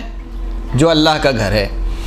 وَأَكَلْتُ مِنْ ثِمَارِ الْجَنَّةِ وَأَرْزَاقِهَا، مریم نے اگرچہ کہ مریم کا معجزہ تھا، خوش تنے کو ہلایا اور تر و تازہ کھجوریں گرتی گئیں، یہ جناب مریم کا معجزہ تھا، کرامت تھی، لیکن اس کے باوجود یہ جو غذا تھی یہ کہاں کی غذا تھی؟ دنیا کی غذا تھی۔ میں نے کہاں کا پھل کھایا ہے؟ من ثمار الجنہ، میں نے جو پھل کھایا ہے وہ جنت کا پھل کھایا ہے۔ وارزاقہا، پھر بی بی فاطمہ فرماتی ہیں کہ فلما اردت ان اخرج حتف بی حاتف، جب میں نے چاہا کہ میں خانہ کعبہ سے باہر نکلوں تو مجھے کسی آواز دینے والے نے آواز دی اور کہا کہ یا فاطمہ، اے فاطمہ، سمیہ علیٰ، اے فاطمہ اس بچے کا نام علی رکھو۔ اس بچے کا نام کیا رکھو؟ علی رکھو. کیوں علی رکھو؟ فہو علی واللہ العلی الاعلی، یہ علی ہے اور اللہ علی اعلی ہے. یقول قد شققت اسمہ من اسمی، خدا فرماتا ہے کہ میں نے علی کا نام اپنے نام سے نکالا ہے. علی کا نام اپنے نام سے نکالا ہے، یعنی پنجتن پاک کی ہستیاں وہ ہستیاں ہیں کہ جن کا نام کس کی جانب سے رکھا گیا؟ اللہ کی جانب سے رکھا گیا. اور آپ اور ہم جب بچے کا نام رکھتے ہیں تو کیا سوچ کے رکھتے ہیں؟ باپ پر بیٹے کا حق یہ، یعنی باپ پر اولاد کا حق یہ کہ باپ اس کا اچھا نام رکھے. یہ بچے کے حقوق میں سے اچھا نام رکھے. اچھے نام سے کیا مراد ہے؟ اچھے نام سے مراد یہ نہیں کہ جو بولنے میں اچھا ہو، پکارنے میں اچھا ہو، ایسا نہیں. جس کے معنی اچھے ہوں، اچھا نام رکھے. تو ہم جب اچھا نام رکھتے ہیں کہ تو کیا سوچ کے رکھتے ہیں اچھا نام؟ کیونکہ نام کے اثرات ہوتے ہیں بچے کے کردار کے اوپر. بچے کا اچھا نام، یہ نام اثر کرتا ہے. روایت میں نام جو ہے وہ اثر کرتا ہے بچے کے کردار کے اوپر. اب آپ بچے کا نام رکھتے ہیں صادق، اس امید پر کہ انشاءاللہ بچہ سچا ہوگا، جھوٹ نہیں بولے گا. آپ مثال کے طور پر بچے کا نام رکھتے ہیں امین، کہ بچہ امانت دار ہوگا. یا مثال کے طور پر کوئی بھی اور نام لے لیجئے. آپ بچے کا نام یہ سوچ کر رکھتے ہیں کہ یہ اس کی شخصیت پر اثر انداز ہوگا، اس کے کردار پر اثر انداز ہوگا. لیکن آپ کو یقین تو نہیں ہوتا. کتنے بچے ایسے ہیں کہ جن کا نام صادق ہوتا ہے لیکن وہ جھوٹے نکلتے ہیں. کتنے بچے ایسے ہیں جن کا نام مثال کے طور پر امین ہوتا ہے، وہ خائن نکلتے ہیں. اس کے علاوہ بھی تو بہرحال تو ہم بچے کا نام اس امید پر اچھا رکھتے ہیں کہ اس کا کردار بھی کیا ہو؟ اچھا ہو انشاءاللہ. لیکن جب نام رکھنے والی ہستی وہ ہو کہ جو بچے کے مستقبل سے بھی واقف ہو، جو بچے کے ماضی سے بھی واقف ہو، جو بچے کے حال سے بھی واقف ہو، وہ جب کسی بچے کا نام علی رکھے تو اس کا کردار کتنا بلند ہوگا. صلی علی محمد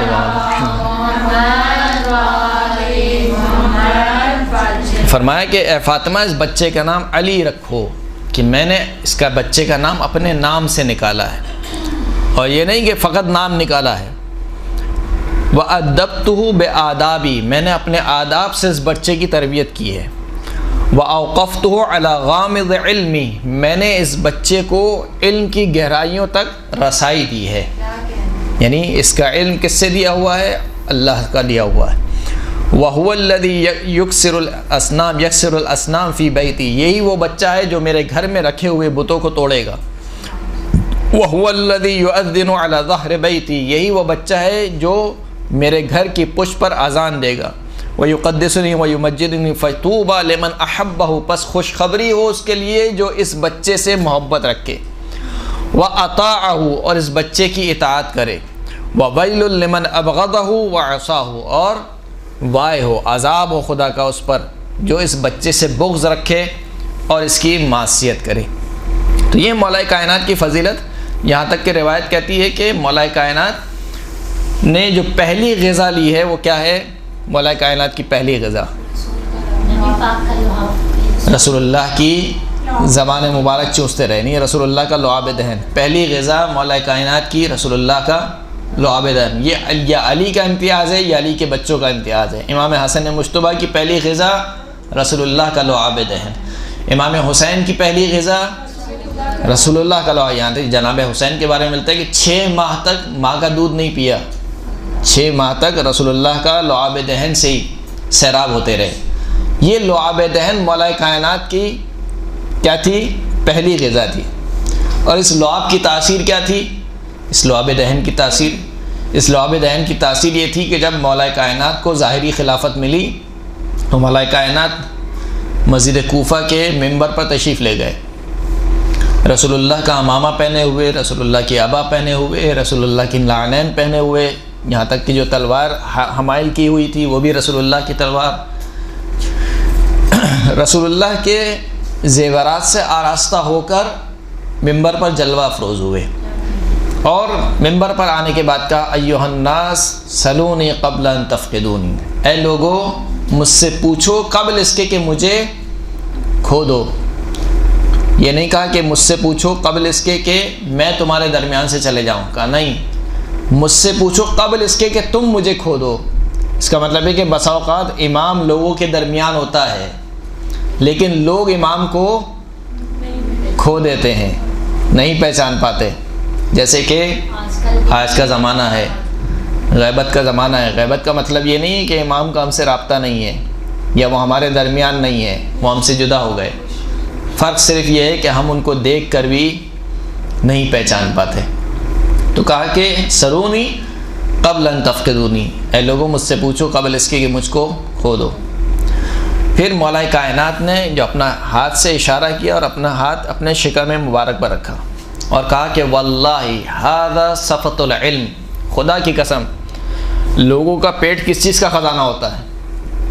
لوگوں کا جو پیٹ ہوتا ہے وہ فضلے کا خزانہ ہوتا ہے، یا جو غذا وہ کھاتے ہیں اس کا خزانہ ہوتا ہے.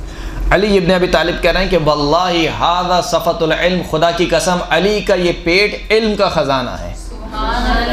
علی کے پیٹ میں دنیاوی غذا نہیں ہے، علی کے پیٹ میں کیا ہے؟ علم ہے. یہ علم کا خزانہ ہے. ھذا واللہ لعاب رسول اللہ، خدا کی قسم یہ جو علم علی کی زبان پہ بول رہا ہے یہ رسول اللہ کا لعاب دہن ہے. تو وہ جو رسول اللہ کا لعاب دہن کی تاثیر کیا تھی کہ علی کا علم تاثیر کس کی؟ رسول اللہ کے لعاب دہن کی. جو رسول اللہ، جو مولا کائنات کی پہلی غذا تھی، رسول اللہ کا لعاب دہن.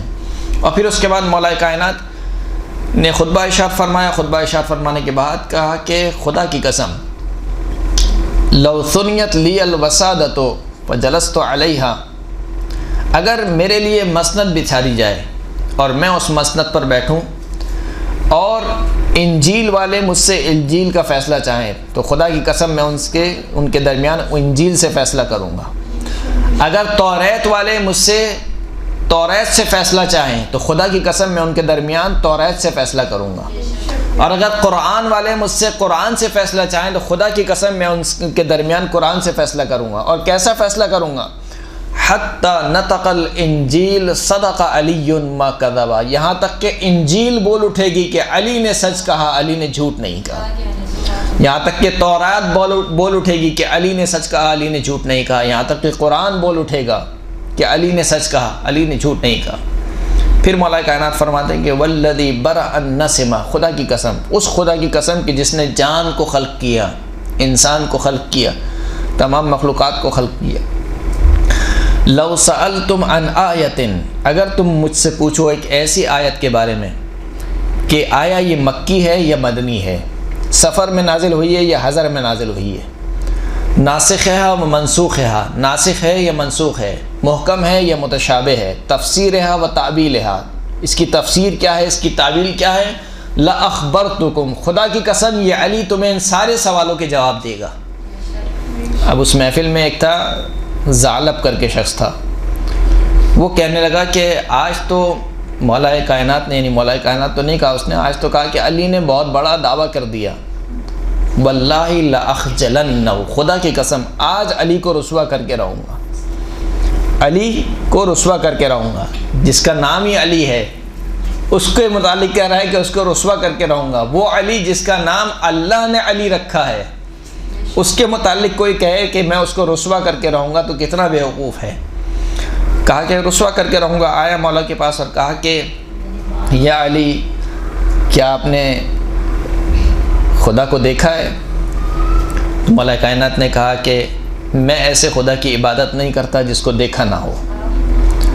تو کہا کہ کیف یا ابن ابی طالب، یا کیف یا ابو الحسن، کیسے آپ نے اللہ کو دیکھا ہے؟ تو کہا کہ بے وقوف، اللہ کو، بے وقوف ہی میرا لفظ ہے، اللہ کو ظاہری آنکھوں سے نہیں دیکھا جاتا بلکہ اللہ کو معرفت کی آنکھوں سے پہچانا جاتا ہے.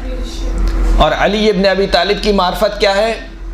علی ابن ابی طالب کی معرفت یہ ہے کہ لو کشفت لی الغطا مزددت یقینا، اگر میرے لیے سارے کے سارے پردے اٹھا دیے جائیں تب بھی میرے یقین میں ذرہ برابر بھی اضافہ نہیں ہوگا. صلوات پڑھیں محمد و آل محمد.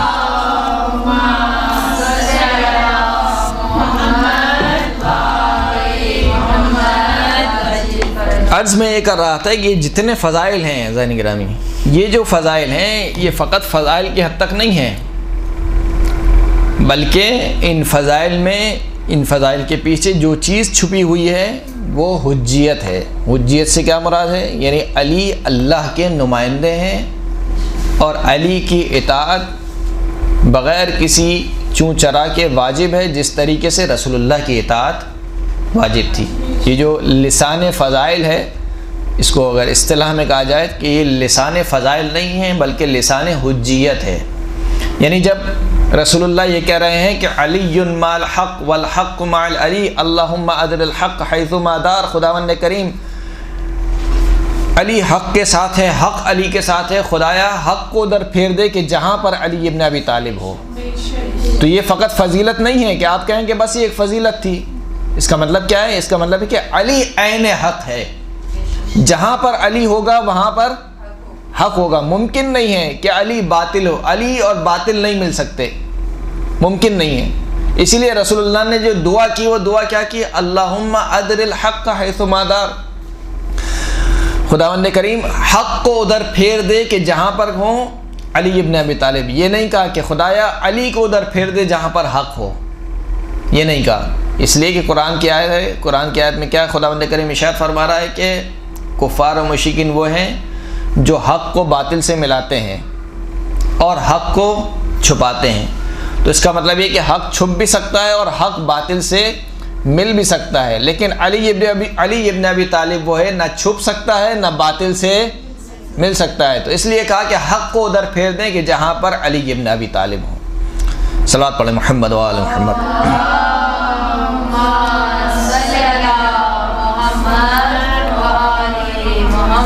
تو یہ جو فضائل بیان ہو رہے ہیں یہ فقط فضائل کی حد تک نہیں ہے کہ کہا جا رہا ہے کہ علی مع القرآن والقرآن مع علی، علی قرآن کے ساتھ ہے، قرآن علی کے ساتھ ہے۔ انی تارک فیکم الثقلین کتاب اللہ وعطرۃ اہل بیتی ما ان تمسکتم بہما لن تضلوا بعدی، میں تمہارے درمیان دو گرہ قدر چیزیں چھوڑے جا رہا ہوں، ایک اللہ کی کتاب، ایک میرے اہل بیت، جب تک ان دونوں سے متمسک رہو گے خدا کی قسم کبھی میرے بعد گمراہ نہیں ہوگے۔ تو یہ فقط فضیلت نہیں ہے کہ آپ کہیں کہ بس اہل بیت کی فضیلت بیان ہو رہی تھی، نہیں، حجیت ہے۔ یعنی اگر کوئی قرآن کا معادل ہے میرے بعد تو وہ کون ہے؟ اہل بیت اطہار ہیں، اہل بیت اطہار قرآن کے معادل ہیں۔ لہٰذا اگر اب میرے بعد اگر کسی سے دین لینا ہے تو کس سے دین لینا ہوگا؟ اہل بیت سے دین لینا ہوگا۔ تو یہ تمام کے تمام جتنے بھی احادیث ہیں فقط اب ان کو فضیلت کی نگاہ سے نہ دیکھیے کہ فقط فضیلت ہے، بیان کر دیا اللہ کے رسول نے۔ مثال کے طور پر غزوہ تبوک میں بیان کیا کہ یا علی انت منی بمنزلت ہارون من موسیٰ، اے علی تجھے مجھ سے وہی منزلت حاصل ہے جو ہارون کو جناب موسیٰ سے تھی، الا انہ لا نبی بعدی، مگر یہ کہ میرے بعد کوئی نبی نہیں آئے گا۔ تو یہ فقط فضیلت نہیں ہے بلکہ اللہ کے رسول بیان کر رہے ہیں کہ علی کو مجھ سے وہی منزلت ہے جو ہارون کو موسیٰ سے تھی، یعنی ہارون جناب موسیٰ کے وصی اور خلیفہ اور جانشین تھے۔ کس نے جناب ہارون کو جناب موسیٰ کا خلیفہ بنایا تھا؟ جناب موسیٰ نے خود بنایا تھا یا اللہ نے بنایا تھا؟ اللہ نے بنایا تھا۔ جناب موسیٰ نے دعا ضرور کی تھی کہ خدایا میرے چچا زاد بھائی کو میرا خلیفہ بنا دے، میرا وزیر بنا دے، جو میرا مددگار ہو، لیکن بنایا کس نے ہے؟ اللہ نے۔ تو جناب ہارون کو جو نسبت تھی وہ تمام کی تمام نسبتیں مولا کائنات کو حاصل ہیں۔ اگر کوئی جناب ہارون اور جناب موسیٰ کے درمیان کوئی خلیفہ ہوتا تو کہا جاتا کہ جناب ہارون خلیفہ بلا فصل نہیں ہے مثال کے طور پر، لیکن جب خلیفہ بلا فصل تھے تو مولا کائنات بھی اسی طریقے سے خلیفہ بلا فصل ہیں۔ اسی طریقے سے اور تمام فضیلت کی روایت آپ اٹھا کے دیکھیے مولا کائنات کے باب میں، یہ تمام کی تمام روایت حجیت کو بیان کر رہی ہیں۔ مثال کے طور پر حدیث دار کون سی حدیث ہے؟ حدیث دار کون سی حدیث ہے؟ پہلی دعوت جو دی رسول خدا نے،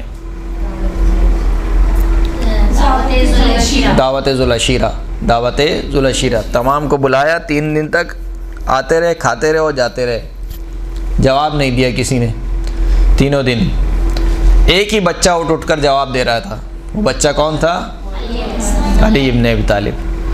اور اسی وقت اللہ کے رسول نے فرما دیا کہ یہ علی میرے بعد میرا ولی، میرا وصی، میرا جانشین، میرا خلیفہ ہوگا۔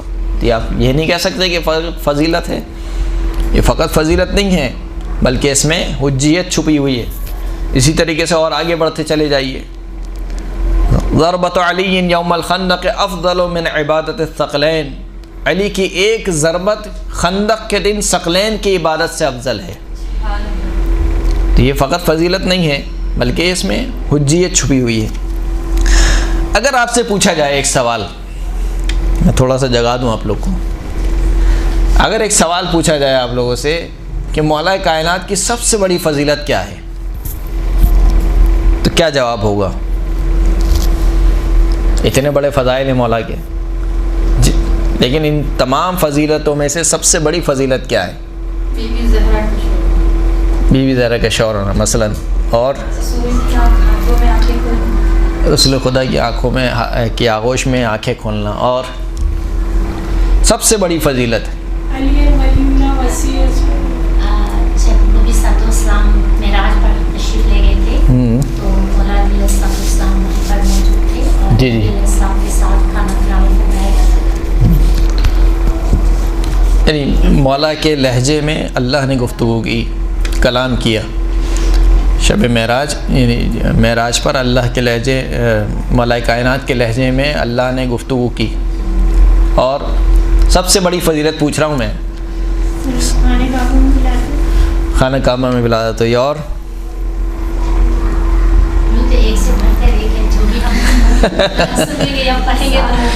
سب سے بڑی فضیلت کہا جائے کیا ہے؟ سب سے بڑی فضیلت،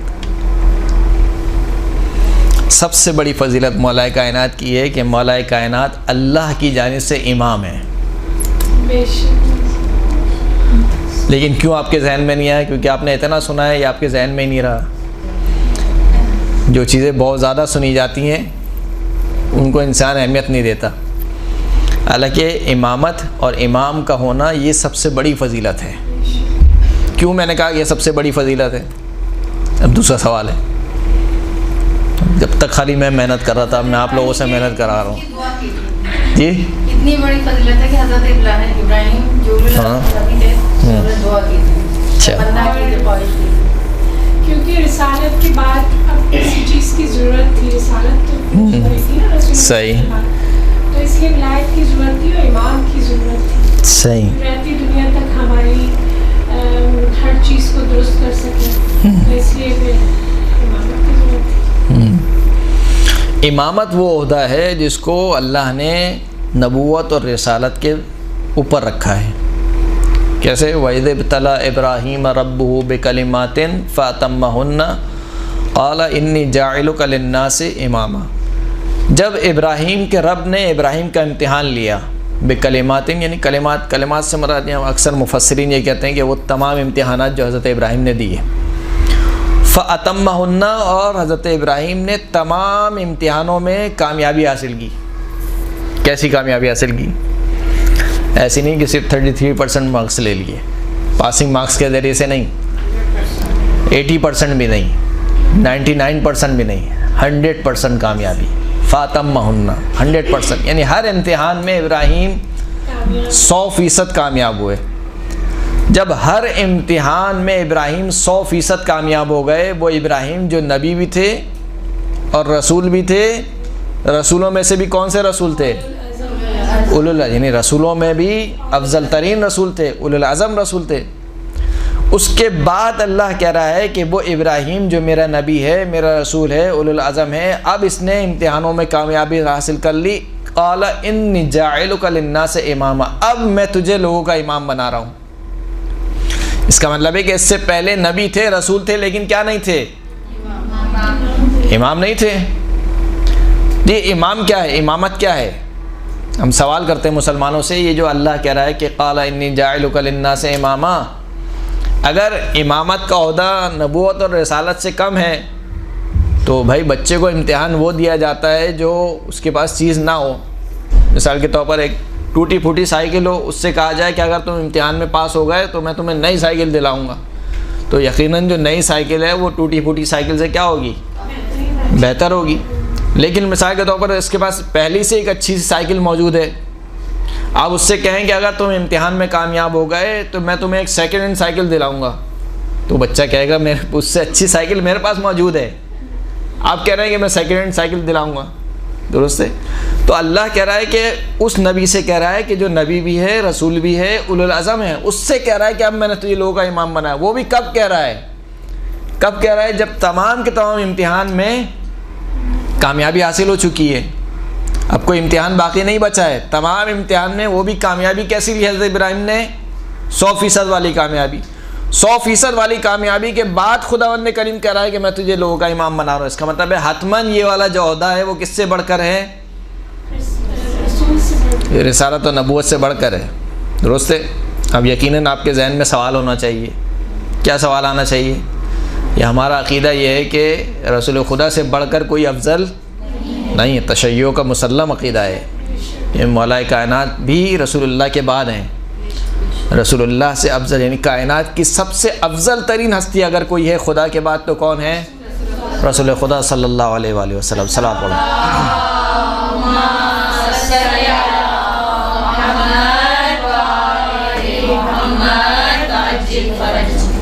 تو یہ جو رسول اللہ ہیں وہ افضل ہیں. کیوں افضل ہیں؟ اس لیے کہ رسول اللہ فقط نبی اور رسول نہیں ہیں، رسول اللہ بھی امام ہے. رسول اللہ بھی کیا ہے؟ امام ہے. کیوں رسول اللہ امام ہے؟ تمام رسولوں کے امام ہیں. کیوں رسول اللہ امام ہے؟ اس لیے کہ حضرت ابراہیم نے کیا دعا کی؟ وَمِن ذُرِّيَّتِي، خدایا میری ذریت میں بھی کس کو رکھ دے؟ امام کو رکھ دے. امامت کو، ذریت میں امامت کو رکھ دے. اور خدا نے کیا کہا کہ لا ینال عہد الظالمین، میرا جو یہ عہدہ ہے وہ ظالمین تک نہیں پہنچے گا. اس کا مطلب ہے کہ ذریت میں رکھوں گا تو صحیح، مگر جو تیری ذریت میں سے ظالم ہوگا اس میں نہیں رکھوں گا. اب حضرت ابراہیم کی ذریت چل رہی ہے. ومن ذریتی داؤد و سلیمان و ایوب و یوسف و موسیٰ و ہارون و عیسیٰ و یحییٰ و الیاس و الیسع، یہ سب کے سب نبی حضرت ابراہیم کی ذریت میں سے ہیں یا نہیں ہیں؟ وَوَهَبْنَا لَهُ إِسْحَاقَ وَيَعْقُوبَ، ہم نے ابراہیم کو اسحاق اور یعقوب عطا کیے. خداوند کریم کہہ رہا ہے وَجَعَلْنَاهُمْ أَئِمَّةً يَهْدُونَ بِأَمْرِنَا، یہ جو اسحاق اور یعقوب ہم نے عطا کیے، جعلناہم أئمة، ہم نے ان کو نبی کے ساتھ ساتھ کیا بنایا؟ امام بھی بنایا. یعنی ان کے پاس کتنے عہدے تھے؟ 3 عہدے تھے. حضرت ابراہیم کے پاس 3 عہدے تھے، نبی، رسول اور امام. اس کے بعد جو حضرت ابراہیم کی ذریت سے جو نبی آ رہے تھے ان کے پاس بھی کتنے تھے؟ 3 عہدے تھے. وہ نبی بھی تھے، وہ رسول بھی تھے. اسی طریقے سے حضرت ابراہیم کی ذریت میں سے کون ہے؟ سرکار ختمی مرتبہ حضرت محمد مصطفیٰ صلی اللہ علیہ وآلہ وسلم.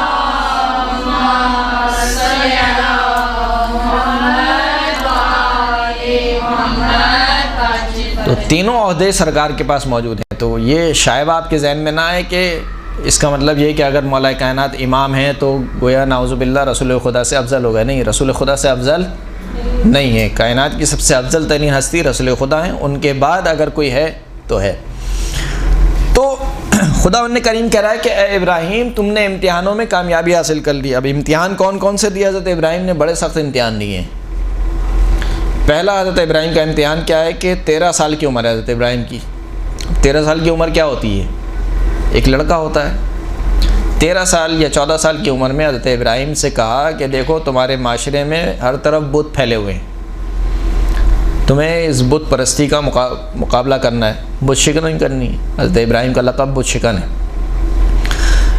بت پھیلے ہوئے ہیں، یہاں تک کہ حضرت ابراہیم کے گھر میں بت بنتے ہیں. ان کے چچا ہیں، جناب تو نہیں کہنا چاہیے، ان کے چچا یعنی آزر، وہ خود بت بناتے ہیں. نہ صرف کہ بت بناتے ہیں، حضرت ابراہیم کو کہتے ہیں کہ تم بھی جا کے بیچو. اب آپ سوچیے کتنا مشکل کام ہے.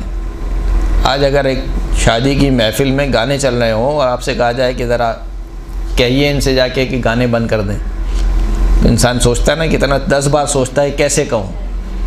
حالانکہ سب آپ کے ہم عقیدہ ہیں، سب الحمدللہ شیعہ اثناشری ہیں، سب الحمدللہ اہل بیت کے چاہنے والے ہیں.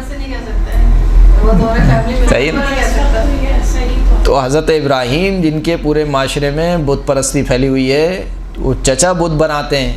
ان سے کہا جا رہا ہے کہ آپ جو ہے وہ اعلان جنگ کیجیے ان کے خلاف، یعنی تبلیغ کیجیے. اب حضرت ابراہیم نے تبلیغ کی بارت. جناب نے خیر اپنے چچا آزر کو کہنے لگے کہ اذ قال لأبیہ یا ابتی لما تعبد ما لا یسمع ولا یبصر ولا تغنی عنک شیئا. اے میرے بابا، چچا کو بابا کہتے تھے کیونکہ جناب چچا نے پالا تھا، آزر نے پالا تھا جناب ابراہیم کو. کہا کہ میرے بابا آپ کیوں ایسوں کی عبادت کرتے ہیں جو نہ کچھ سنتا ہے نہ کچھ دیکھتا ہے اور آپ کو کسی چیز سے بے نیاز نہیں کر سکتا، آپ کی کوئی مدد نہیں کر سکتا؟ حضرت ابراہیم تبلیغ کر رہے ہیں اپنے چچا کو کہ دیکھیے چچا یہ گونگے بہرے ہیں، یہ کچھ نہیں کر سکتے، آپ کو کوئی فائدہ نہیں پہنچا سکتے، نقصان نہیں پہنچا سکتے، میں اللہ کی جانب سے علم لے کر آیا ہوں، میری اتباع کیجئے، میں آپ کی ہدایت کروں گا۔ جواب میں آزر کیا کہتے ہیں؟ جناب ابراہیم کے چچا جواب میں کیا کہتے ہیں کہ اراغب انت عن آلہتی یا ابراہیم، اے ابراہیم کیا تو مجھے میرے معبودوں سے روکنا چاہتا ہے، میرے خداؤں سے مجھے روکنا چاہتا ہے؟ لئن لم تنتہی، اگر تو باز نہ آیا، لارجمنک، تو میں تجھے پتھر مار مار کے ہلاک کر دوں گا۔ واہجرنی ملیہ، اے ابراہیم نکل جا میرے پاس سے، اور تیرے اور میرے درمیان ایک طویل عرصے تک کیا ہوگی؟ جدائی ہوگی۔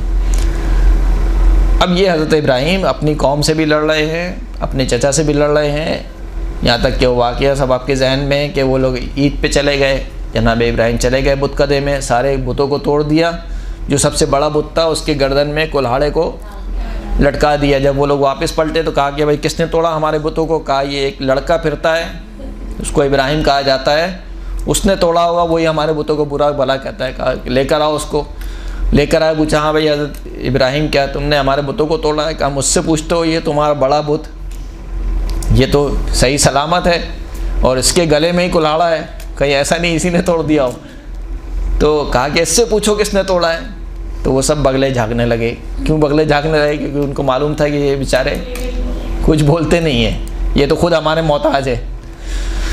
تو حضرت ابراہیم کو پھر باندھ دیا گیا رسیوں سے اور آگ کو روشن کیا گیا۔ نمرود نے کہا کہ حضرت ابراہیم کو پھینک دیں گے اب کہاں پر؟ آگ میں، اور آگ کو روشن کیا گیا اور کئی مہینوں تک آگ جلائی گئی۔ اب جو ہے وہ اتنی آگ روشن ہو گئی کہ اب پھینکیں کیسے حضرت ابراہیم کو؟ جو آگ کے پاس جائے گا وہ خود بھی جل جائے گا، جو دوسروں کے لیے آگ جلاتا ہے وہ خود بھی جل جاتا ہے، چاہے بغض کی آگ ہو، چاہے غیبت کی آگ ہو، چاہے کینہ دشمنی کی آگ ہو، وہ خود بھی اس آگ میں جلتا رہتا ہے۔ بہرحال کہا کہ کیسے پھینکیں؟ کہا منجنیق بنائی گئی، پہلی منجنیق دنیا کی بنی تھی، اس منجنیق میں بٹھایا اور حضرت ابراہیم کو پھینکا۔ اب حضرت ابراہیم ہوا میں معلق ہیں، ہوا میں معلق ہیں، آگے کیا ہے؟ آگ ہے، پیچھے جانے کا کوئی راستہ نہیں ہے، ہوا میں معلق ہیں۔ اور ایسے میں فرشتہ آیا، ابراہیم کیا ضرورت ہے؟ کچھ مدد چاہتے ہو؟ کہا مدد تو چاہتا ہوں مگر تجھ سے نہیں، جو میرا پروردگار ہے اس سے مدد چاہتا ہوں۔ اور اس نے کیسی مدد کی؟ یا نار کونی بردن و سلامن علی ابراہیم، اے آگ ٹھنڈی ہو جا اور سلامتی والی ہو جا۔ خداوند کریم نے دو حکم دیے، ایک تو ٹھنڈی ہو جا اور دوسری سلامتی والی ہو جا۔ کس کے لیے؟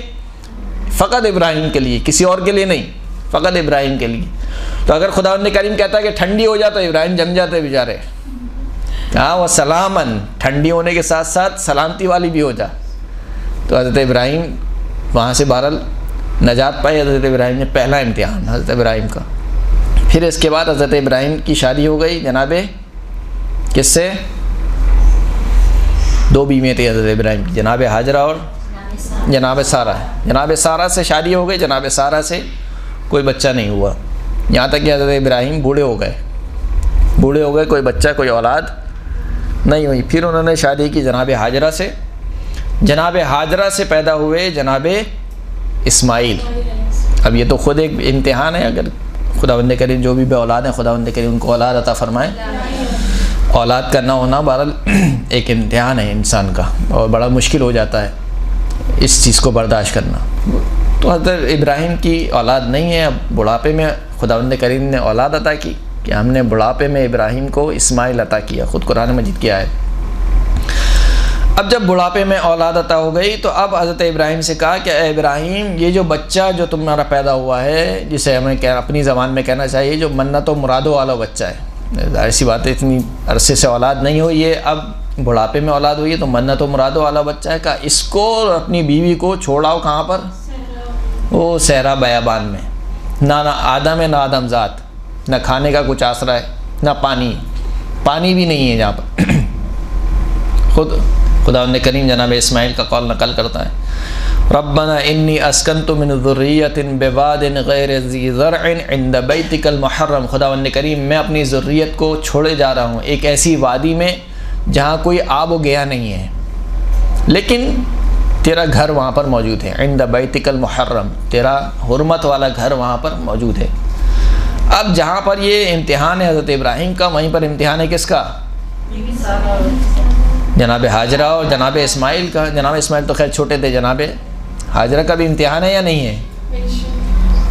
اگر وہ بیوی آج کل کی بیویاں ہوتی تو کیا ہوتا؟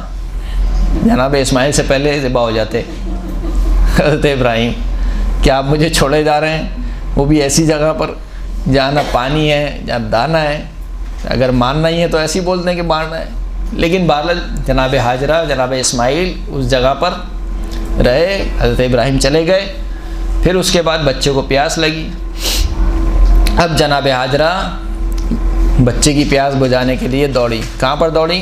صفا اور مروہ کے درمیان۔ وہ دوڑنا خدا کو اتنا پسند آیا کہ تمام تک قیامت تک آنے والے حاجیوں کے لیے واجب قرار دے دیا کہ وہ حاجرہ جو میرے نبی اسماعیل کی پیاس کے لیے دوڑی تھی صفا اور مروہ کے درمیان، اس دوڑنے کو اللہ نے عبادت بنا دیا۔ کہ تمہارا حج اس وقت تک قبول نہیں ہوگا، کمپلیٹ نہیں ہوگا جب تک صفا اور مروہ کے درمیان چکر نہیں لگاؤ گے۔ تو بہرحال حضرت ابراہیم نے ایڑیاں رگڑی اور اس سے چشمہ پھوٹا، اتنا چشمہ پھوٹا کہ سیلاب کا خدشہ ہوا، تو جناب حاجرہ نے کہا کہ زمزم، عبرانی زبان میں کہا کہ رک جا، زمزم کے معنی ہوتے ہیں رک جانا، پھر وہ پانی وہیں پہ رک گیا۔ اس پانی کو دیکھ کر پھر پرندے جمع ہونا شروع ہوئے۔ تو یہ بہرحال حضرت ابراہیم کا بھی امتحان تھا اور ان کے جناب حاجرہ کا بھی امتحان تھا۔ اب وہ بچہ جو منت و مرادوں والا بچہ ہے وہ جوان ہو گیا، صحیح ہے۔ اب جوانی کے بعد کہا کہ جناب اسماعیل سے کہا جناب ابراہیم نے، انی رأیت فی المنام انی اذبحک، اے اسماعیل میں نے خواب میں دیکھا ہے کہ میں تجھے ذبح کر رہا ہوں، تو بتاؤ کیا کرنا ہے۔ اب اگر آج کل کے بچہ ہوتا تو کیا کرتا؟ بیٹے سے پہلے باپ ذبح ہو جاتا۔ تو بہرحال امتحان ہے، حضرت ابراہیم کا بھی امتحان ہے، حضرت اسماعیل کا بھی امتحان ہے۔ حضرت اسماعیل نے کہا کہ یا بابا جان جو آپ کو حکم ہوا ہے آپ اسے انجام دیجئے۔ حضرت ابراہیم نے جناب اسماعیل کو لٹا دیا، پٹی باندھ کر۔ حضرت ابراہیم کی آنکھوں پر بھی پٹی ہے، جناب اسماعیل کی آنکھوں پر بھی پٹی ہے، جناب اسماعیل کے ہاتھ بھی بندھے ہوئے ہیں، پیر بھی بندھے ہوئے ہیں، اور اب چھری چل رہی ہے، چھری چل چکی ہے، یعنی حضرت ابراہیم کو نہیں پتا کہ دمبا آ چکا ہے۔ حضرت ابراہیم نے تو یہی سمجھ کے چلائی چھری، کہ چھری کس پہ چل رہی ہے؟ بیٹے کے گردن پر، اور چھری چل چکی ہے۔ چھری چلنے کے بعد جب ابراہیم نے آنکھیں کھولی ہیں تو خداوند کریم نے کہا کہ قد صدقت الرؤیا، اے ابراہیم تو نے ہمارا خواب سچا کر دکھایا، ہم نے تیری قربانی کو ایک عظیم قربانی سے بدل دیا۔ مطلب جنت کا دمبا یا جو، اور وہ اس کی قربانی ہوئی۔ تو یہ حضرت ابراہیم کے امتحانات تھے۔ ان تمام کے تمام امتحانات میں حضرت ابراہیم کیا ہوئے؟ کامیاب ہوئے، 100% کامیابی ملی۔ پھر اس کے بعد خداوند کریم کہہ رہا ہے کہ اے ابراہیم اب تجھے لوگوں کا امام بنا دیا۔ تو ہمارا سوال یہ ہے کہ اس آیت سے کم از کم یہ تو ثابت ہوتا ہے کہ ایک منصب الہی، نبوت اور رسالت کے علاوہ ایک اور منصب ہے جس کو کیا کہا جاتا ہے؟ امام کہا جاتا ہے۔ اتنا تو مانے نا آپ، چلیں آپ کو اختلاف ہے مثال کے طور پر کوئی امام ہے یا امام نہیں ہے، لیکن اس قرآن کی اس آیت سے کم از کم یہ تو ثابت ہو جاتا ہے کہ نبوت اور رسالت کے علاوہ ایک اور منصب ہے جس کو کیا کہا جاتا ہے؟ امامت کہا جاتا ہے، اور وہ منصب نبوت اور امامت سے افضل ہے۔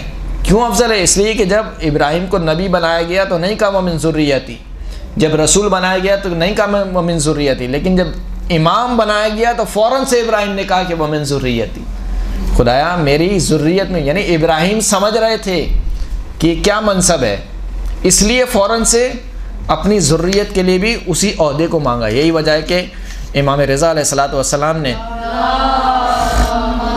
صلی اللہ علیہ محمد وعلی محمد،